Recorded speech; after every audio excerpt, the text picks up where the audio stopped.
Guys, lalagyan natin siya ng hook para pag pinasok natin doon sa ating tubo ay hindi siya sasabit. At kung halimbawang tumigil man yan, kapag tinulak na natin at hindi na siya tumutuloy, pwede nating sunduin yan. Guys, yung pangsundo naman natin, ang paggawa naman yan ay ganun din. Ganun lang din siya. Pero isang tupi lang dito. Nahuli, yan. Kung saan siya sumabit. Op! Natanggal.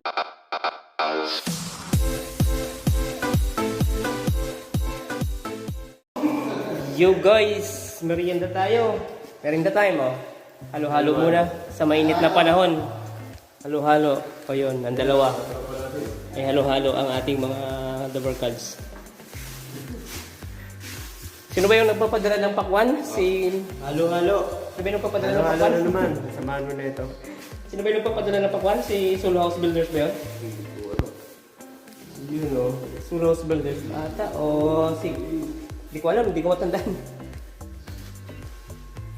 Guys, bago kami maghatak mamaya nung feeder line kasi lalagyan na namin ng feeder line yung yung main line natin, hatakin na mamaya. Tatanggalin na namin yung temporary. Ito. So, papakita namin mamaya kung paano ang paghatak. Yan, merienda muna. Yun. Maki! Nakausa mo na yun, di ba? Shout out ni Maki! Balita ako. Mag-halo-halo ka naman para medyo lumiglag ka ulo mo. Ayun. Nagwala ba? Halo-halo pag may time. Salamat na pala sa nagbigay ng halo-halo. Basar man, yun, medyo. Imbitahin mo maghalo-halo yung mga viewers natin. Mga viewers! Halo-halo tayo dyan. Yun naman, ha? Napakasarap. Ayan o. Yun, oh. Murang-mura lang, no? Murang-mura lang. Punta kayo dito sa Montalban.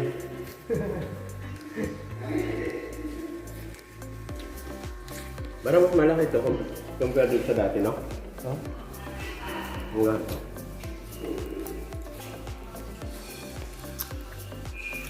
Stop. Guys, may na. Ulit. Merienda muna tayo.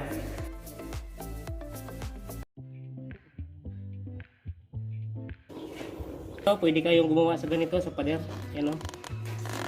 Hindi naman masisira ang pintura niyan. Yan. Yan, wala namang gas-gas. Oh, wala. Walang gas. Yan. Tapos puputulan ko lang to dito, tapos isuot ko doon sa ating tubo. Yan guys, shutdown muna natin para hindi tayo makuryente. Yan. Kasi dito ko isusuot yung ating ginawa na NBLA dito. Yan. Papashoot ko dito. Yung tubo natin. Yung tubo natin guys, main. So dahil masikip siya, dahil may mga breaker tayo, magtatanggal tayo ng breaker na nakatapat dyan. Guys, tinanggal na natin. Washing saka water heater. So, aangatin lang natin, bubunutin lang natin tong kanyang sa ilalim to. Yan. Yan. Ayan o, nakita nyo nakaangat na.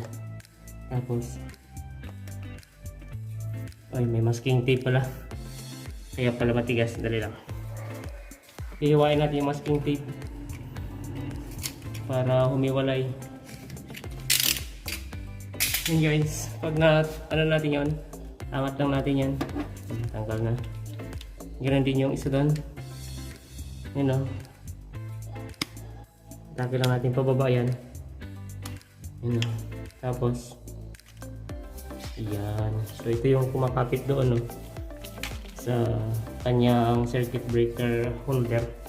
Circuit breaker flip.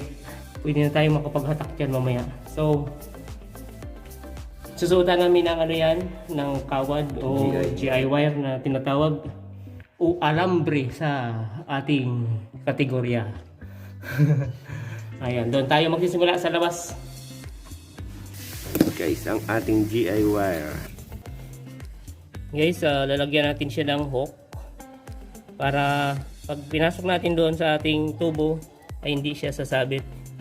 At kung halimbawang tumigil man yan, kapag tinulak na natin at hindi na siya tumutuloy, pwede nating sunduin yan sa ilalim. Mahahatakan natin ng isang GI wire doon sa labas. So yan o, ganyan muna. Ginawa ko muna ganyan. Ganyan muna tayo ang mukha niya. Tapos yan, tutupiin natin dito. O ganyan naman siya. O ganyan. O ganyan. So medyo malaki yung ating ginawang hook dahil number 1 naman yung tubo natin. 1 inch yan. So na yung mukha niya. Kaganyan siya. Yan. Okay. Suot natin dito, tapos aabangan doon ni Arman sa labas mamaya. Okay.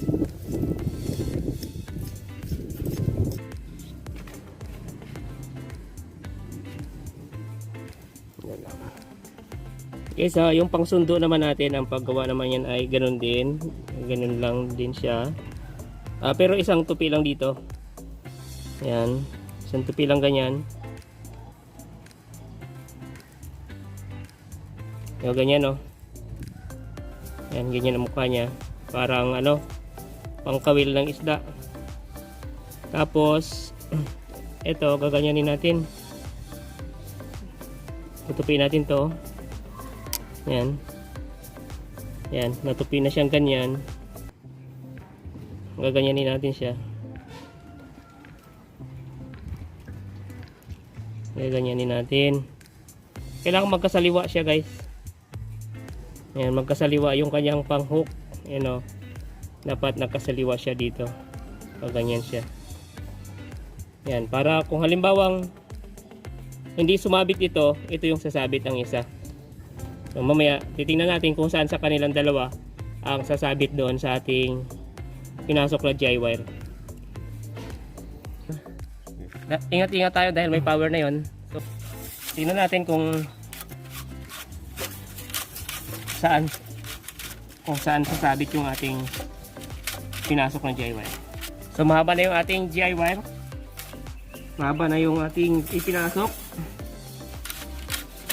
Yan, subukan nating hatakin pabalik kung mayroong sasabit.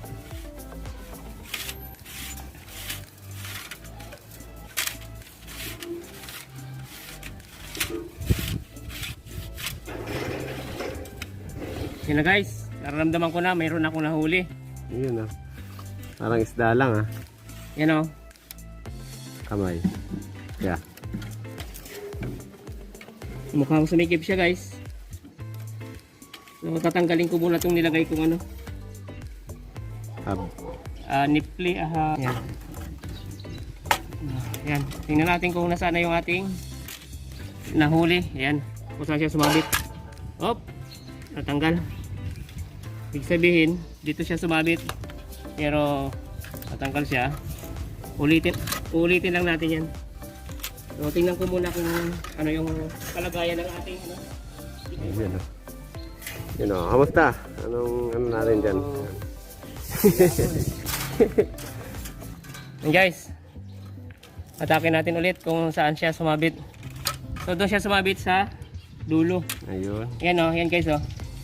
So magiging kanyan yung kanyang mukha kapag nasundo siya sa ilalim. Ayan, o, doon siya sumabit. Yan. Nice na. So dito natin itatali yung wire papasok sa loob ng bahay. Yan, guys, ganyan siya kahaba. Yan. Guys, 14mm tong ating wire. Yan, o. Nasaan kita ba? 14mm. Tapos number 6 siya sa AWG or American Wire Gauge. Yan, o. So ang ating puti pang ground ay number 10. So ito, babalatan natin to. So hindi natin tinupi doon dahil mahaba. Hindi na muna natin pinutol. So sayang naman kasi pag pinutol na kaagad natin yan, baka mamaya sumubra tayo o kaya kumulang. Kaya dito natin itatali yung ating GI wire. So babalatan natin to para hindi malaki yung ating dulo, para hindi siya mahirap hatakin. Tutupiin lang natin to. Yan, tutupiin natin yan.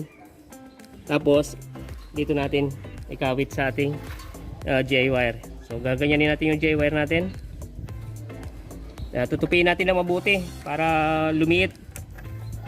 Yan, tutupiin natin ng mabuti ng ating plier. Yeah. Tutupiin ng mabuti. Tutupiin ng mabuti.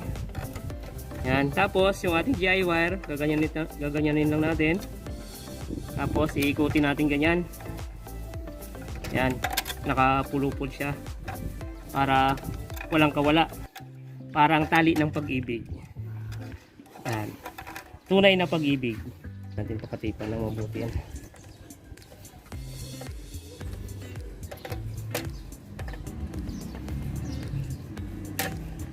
Si Richard yan. Game. Kasya. Taas yan. Yun o.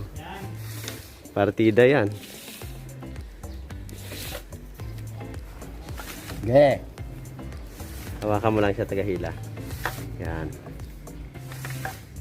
Ge. Pwede ka na pala sa electrician, no? Malapit na. Tagabalat. Ge. Okay. Titignan natin kung paano hinihila. Ayun. So ganyan lang guys. Ayan na, lumabas na oh. Diba? Yun. Papahaba pa tayo para Pahabain pa natin to kasi hanggang panel board pa tayo. Yeah, tama na muna, Chard. Okay, tama na muna guys. Ulit tayo ng hook dahil papunta naman tayo doon sa loob, papunta na sa ating panel board. Yan oh. So titingnan natin kung ano, susubukan natin kung lulusot siya ng tuloy-tuloy isang hook para sunduin natin yung ating wire na pinasok papunta dito sa loob dahil hindi siya tumuloy. Yan.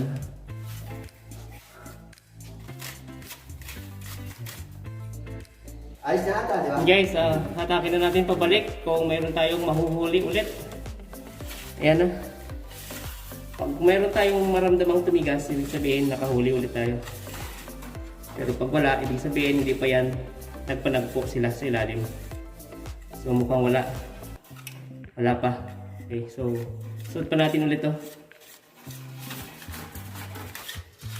Guys, nahuli na. Ayan o. Yun. Dito siya nahuli. Ayan o. Yan. Yan ang ano natin, ang ginagawa natin ganyan para kung hindi mahuli dito, dito sa pangalaw siya mahuhuli. Ayan. Okay. Opya. Wait. Board natin Opya. naman yan. Ge. Sige. Ge. Andiyan na, Opya. wala pa. Ge. Sige, punta ako dyan. Okay guys, pupunta ako sa may panel board. Kung nandito na. Ayan. Yun. Hindi na tayo gumamit guys ng press dahil malambot na naman natin. Malapitan na rin ko na siya. A-adjust talaga tayo. Sige, Chard.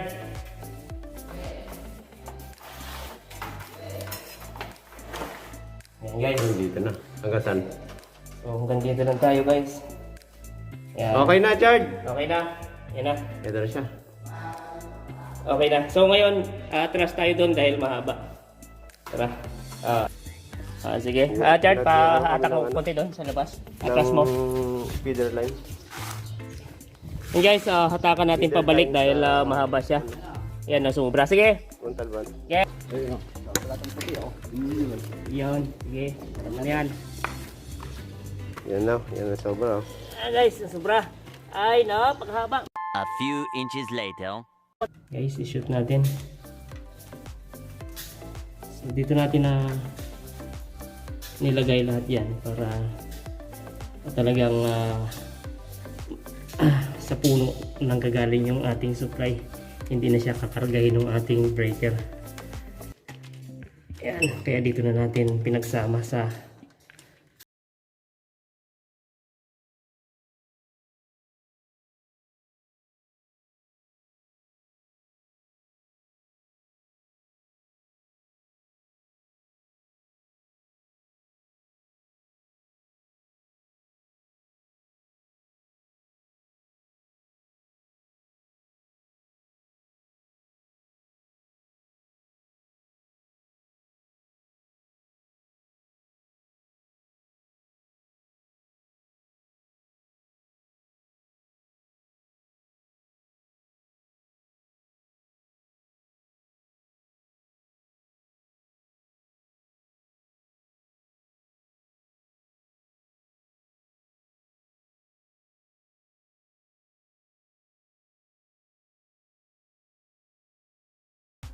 Guys, subukan na natin, testingin natin. Iyon natin yung ating main. Wala yung nalap. Yun, nakaswitch ka agad yung ating mga ilaw.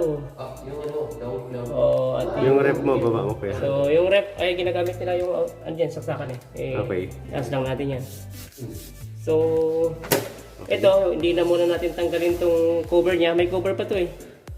Yan May cover pa yan. Yan yung mukha niya Maganda yung mukha niyan guys. Pero hindi muna natin tanggalin to para hindi masyadong ma-damage. Ngayon, yung sa ano naman, para naman dito sa taas, iangat na natin to. At i-check na natin yung ating lighting sa taas. Tara. Okay guys, pag umakyat tayo ng hagdan, meron tayong 3-way. Ayan. Yun yung pinakita namin kung nakaraan. Yun. Yan On mo nga. Yan. Okay. Talaga okay yung ating 3-way. Ito, titingnan natin yung mga ilaw natin dito. Ayun. Ayan.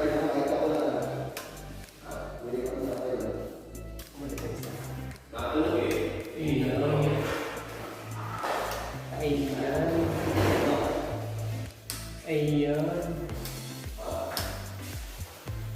Okay. Okay guys, ayan, maraming salamat po muli sa inyong pagsubaybay. Natapos namin yung anong ginawa kanina. Ayun lang, ganun lang po yung paghatak ng wire. Feeder line natin. Yung sinasabi nila eh na ano. Yun yung sa Sila pillar line. makita. Yung iba ay nagtatanong patungkol doon kung paano hinahatak. Ayan, paano pinapapunta sa ating panel board. At nakita nyo naman kanina kung paano po namin ginawa. Ayan. Sana po ay may natutunan kayo sa aming konting kalaman na binagis sa inyo. Sige po, stay safe po tayo. God bless po sa ating lahat. Bye-bye. Bye-bye. Bye-bye.